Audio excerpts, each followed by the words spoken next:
A very good morning, especially if you've just joined us. It's 20 minutes to 7. Let's bring you up to date with all of the main news stories coming in today. And the Sunday, we're looking at the front pages actually first then, aren't we? The Sunday Mirror leading with a dad's relief as his daughter, little Emily Hand, is freed at last by Hamas. It's an absolutely astonishing story, that is. It really gives you hope and faith in humanity. And the Telegraph leads with a charity regulator pledging to tighten restrictions on bodies that host anti-Semitic extremists. The Sunday Express leads with Conservative MPs warning the Tories that they face electoral catastrophe unless they can stop small boats by polling day. Well, good luck with that. And the Sunday People leads with ITV's £100 million deal, I'm a Celeb's Frankie. Crumbs. The Sunday Times focuses on the hostages freed by Hamas. In fact, that £100 million deal is insurance on his on his health and safety, isn't it? On his body, yeah. Yeah, and I can imagine that there are lots of insurance policies. I wonder what Nigel's, for instance. What Nigel's bum is insured for. Yes, indeed. Yes, that's right. Film stars used to insure their legs. That's right. They, you know, Nigel's bum insurance Yes, policy. maybe his behind needed insurance. I wonder if they thought of it. Anyway, joining us to go through some of the day's headlines, Deputy Editor at Spiked, Fraser Myers, and writer, columnist and journalist, Emma Wolfe. Lovely to see you. Good morning. Good morning. Shall we start, Fraser, with the worst ever, best ever Christmas movie? Yeah, so it's called The Best Christmas Ever, but it's getting slammed by Netflix viewers. It's just... I've watched the trailer. It's all very wooden, just really bad plot. You know, it's this idea that there's this woman who... says she puts on the best ever Christmas all the time. She has this perfect life.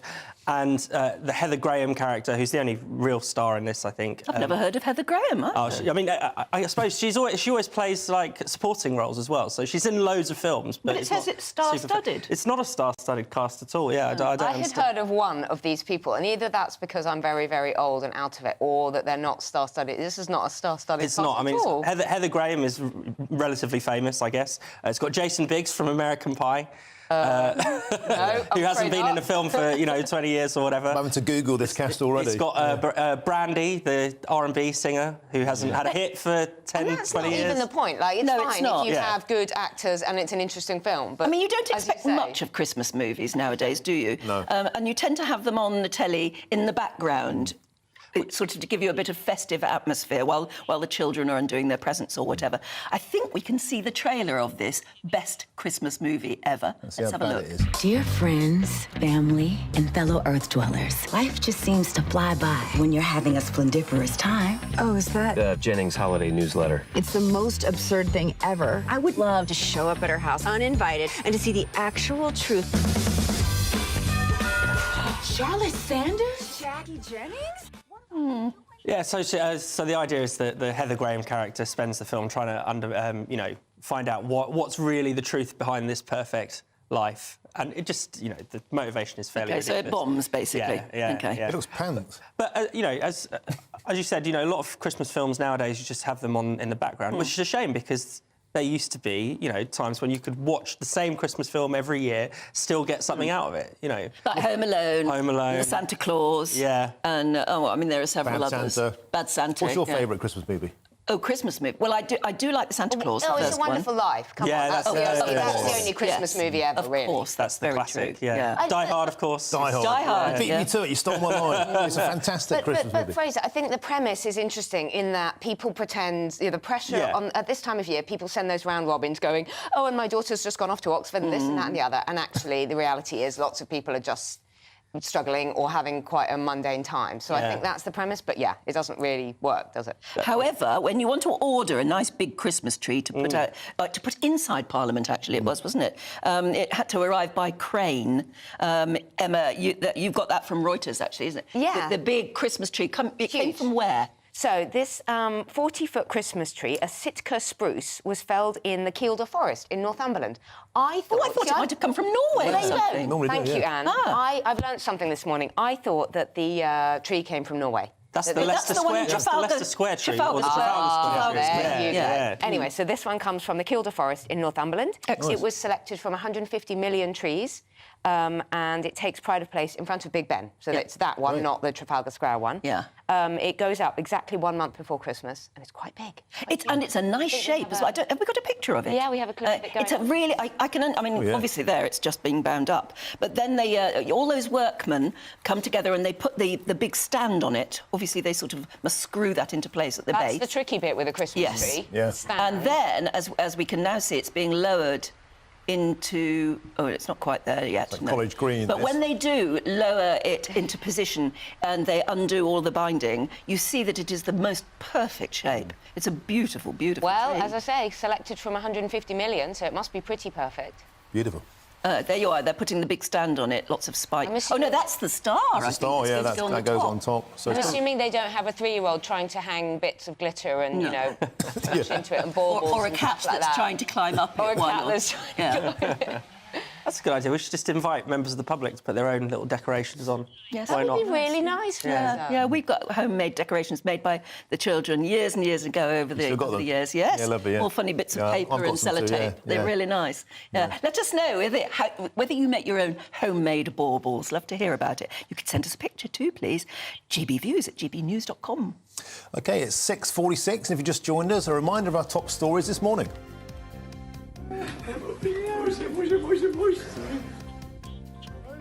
A beacon of hope there. A further 17 hostages set free by Hamas, including that little girl there, 9-year-old Irish-Israeli girl, Emily Hand, reunited at last with her dad. It just gets me really choked, that's always wonderful. And pro-Palestine demonstrators defy police warnings, with some carrying banners with anti-Semitic hate speech on, as thousands take to the streets calling for a permanent ceasefire. And the Business Secretary, Kemi Badenoch, has unveiled plans to boost the manufacturing industry post-Brexit with a cash injection of £4.5 billion. But is that enough to convince voters? And we still have the pleasant company of Fraser Myers and Emma Wolfe looking through the papers for us. Fraser, back to you. The world's largest iceberg is on the move. So there's this huge iceberg. It's 3 times the size of New York City, Wow. twice the size of Greater London, and it's moving. It actually was a part of the Antarctic continent. Sort of ice Broke shelf. away. Yeah. It broke away in the 1980s. At the time that it broke away, actually, it still had, a Soviet research station on it. Ooh. And they tried desperately to rescue it, but it was lost, unfortunately. Oh. But yeah, that's when it first started moving, and then it stopped for a while, and now it's on the move again. I mean, it's too large for someone to accidentally, drive a ship into it like the Titanic. Good. So Yeah, I'm not. yeah. I'm But not where's sure it it's very- going? Where do they think it's going? Or it's just floating around? Goes adrift. It just sort of drifts around, and the BBC says it's not related to climate change. Interestingly, Wow, that's it's not very actually unusual. related. Everything's related to climate Yeah, you change think normally. people getting ill or something. People we'll have to watch out for car that. crashes related to climate change. But no, this is not related to that. It's just something that happens. It's how many times bigger than London? It's Twice as big. twice as large as Greater London. Wow. That's massive. So, That is yeah, it's a huge- absolutely vast. It is. Yeah, it's almost a whole continent on its own, isn't it? Emma, tell us about this lion in Kosovo who's never seen snow before. From the chilly to the warm. Well, this lion is called Gajon, and it comes from Africa originally, and it's in Kosovo, in this animal sanctuary. It was rescued from a local restaurant where they keep these lions to amuse clients and customers. Oh, my It was Right. caged in a local restaurant, and it's now one of about 20 in this sanctuary. Oh, there we go. Very sweet lion. Right, if you're listening on the radio, we're seeing pictures of a snow-covered enclosure and a lion walking through the snow. He's thinking, what the heck? Yeah, never he's seen quite it. baffled. He doesn't know how to hibernate because he's never really hibernated. Oh, of course, So because he he's been just kept likes indoors by a restaurant. He likes to guzzle buckets of vegetables. He's very sweet, and there's a few of them. And they're going to try and repatriate him to South Africa when they can. They've got legal, all sorts of legal tape. You see, I'm an expert on Gajon. And, he's going to be transported over to South Africa. Do we where know he'll how be- old he is? He'll be a bit warmer. I don't know. Looks I a bit think grizzled. He's fairly young. Yeah. Is that right? Well, you can't really tell, I suppose, just from that picture. But you just wonder how long he's been in captivity and how they'll ever get him How on used to the earth idea he of being ended up released. caged in a restaurant in Kosovo? Yeah. Yeah, well, I mean, he's got a happier life now. At any rate, Fraser, let's get on to some juicy politics. We keep talking about these electoral bribes. The Tories enjoyed a £4 point bump this week. Now they're facing electoral catastrophe. Yeah, I think the electoral catastrophe is probably the biggest story. Yeah, the sort of budget. they earned about 4 points in the polling from the budget, which means they're still about 20 points behind Labour. Let's be real. But the big issue here, Tory MPs are saying that unless they stop the small boats, unless they cut migration by the time of the next election, then they're really toast. I mean, I don't actually see how this could really have an impact. I mean, the people who have, you know, it's, what is it, 1.2 million people have come over here in the past 2 years. That's right. Net. Yep. That is going to feed into, you know, strains on public services and things like that. You know, that even if you cut next year's figures, even if you halved it, you know, 400,000 people come next year, are people going to suddenly decide that the immigration issue has been resolved? I don't really buy it. And actually, stopping the small boats, even if they could, isn't actually going to make that much of an impact. Well, that's it. It's not 400,000 that are coming over on small boats, is it? Well, it's 45,000 on boats and 645,000 via the front door. Yeah. And I wonder, Fraser, if this has been brought into sharp relief, this kind of King Canutian style, we can't stop the tide of the small boats, yet, actually, the bigger issue is the legal route. The fact that we have so many students, so many skilled workers, and that's the real issue. In terms of the magnitude of the problem, it's legal migration that's the issue, isn't it? I think they're both problems. I do think that it is important. You know, the stopping the boats thing is an important focus because that involves organised crime. It is a humanitarian catastrophe. You know, the risk that people face crossing the channel. So I do think that's really important. I don't think there's anything wrong with focusing on that. Legal migration, I mean, it's interesting how the sort of points-based system hasn't worked out maybe how people thought it would. Perhaps some people think the thresholds are too low. But then, you know, there are other aspects to it. One thing that was striking is the way that the figures were revised for last year's migration. You know, more than 120,000 people, more people came here than we thought, or than the Statistics Authority thought, which is surprising because everyone, you know, should have a visa. They should be accounted for. I think as long as we know who's coming in and why, then that's less of a problem for me than illegal migration. You know, there are shortages. But I mean, it's interesting that the Sunday Express is leading on the small boats issue, saying stop the small boats or you're sunk to the Tory leadership. But apparently, when they are canvassing on the doorstep, the small boats isn't that big an issue. No, but it's very visible. It's a visible thing. It's you can have Nigel Farage standing on the White Cliffs Cliffs of Dover. You can see it. It looks, and it involves, you know, terrible capsizings and things like that. It's very visible. But both of them, I mean, the legal and the backdoor route are out of control. The government haven't got to grips with this thing of people coming over, students coming to register at so-called colleges and, you know, these kind of all sorts of addresses where you can be allegedly doing a course, and then people coming over and bringing their families. And yet we do have skill shortages. And the whole promise of Brexit was that we would retake control of our borders, and it quite painfully hasn't clearly not happened. That's the thing. I think the key thing in this discussion is control. It's not, you know, we can invent a number out of thin air and say that's the correct number of migrants. I don't know what the correct number is, but is it? Are we in control? Is it serving us? You know, exactly. That's got to be the key for what we need, because question. We know birth rates are falling, so we do need population. We do need younger people. And when, you know, and if there are skills gaps, can they be filled quickly? Things like that. I think that's not unreasonable. I wonder if they throw this out there because it is tangible, it is wrong, it's unfair. In actual fact, the big issue is they're rolling out the red carpet to hundreds of thousands of students, hundreds of thousands of skilled workers, £26,000 as the salary, which is way below the national average. So we're brain-draining nurses and health workers from the third world. No one seems to care about that. Yeah.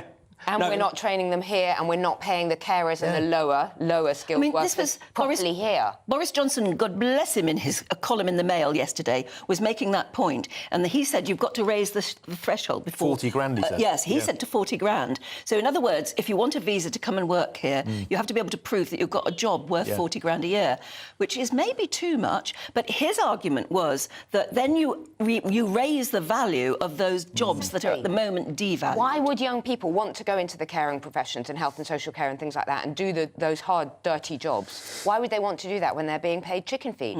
Well, and therefore, there's an argument to be made, cynical, that actually we're dependent on this cheap labour. We're importing the labour.